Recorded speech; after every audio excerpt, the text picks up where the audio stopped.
বুড়া কি গাইছেন বাজারও একটু ফুট বাজার যাবো। লোকটা রাস্তা পার হইতেছিল, কোনো ফ্লোর পাইতেছে না, গাড়ি খালি আইতে আছে। এই তো প্রতিবন্ধী, কি করবো? পরে চিন্তা করলাম আমি আমার হুন্ডাটা দিয়ে ব্রেকেট দিয়ে রাখি, তাহলে লোকটা যা যা যা যা যাও যাও। আমরা কিছু কিছু জায়গায় সময়ের মূল্য এত বেশি দেই, দেখেন কোন সময় একটু কেউ ধৈর্য ধরে গাড়িটা স্টপ করতে পারলো না যে লোকটা পার হয়ে যাবে। সবাই খুব ব্যস্ত, যাই তুই আগে তাড়াতাড়ি। আল্লাহ, কোন জায়গা কোন সময় কোন পরিস্থিতিতে সময়ের মূল্য দেওয়া লাগবে এটাই আমরা বুঝি না ভাই।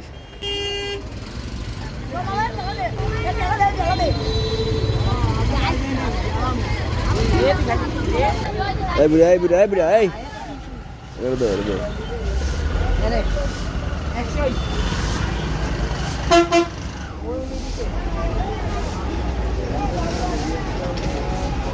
ওয়ালাইকুম সালাম। বাড়ি কই? বাড়ি কই? কই বাড়ি?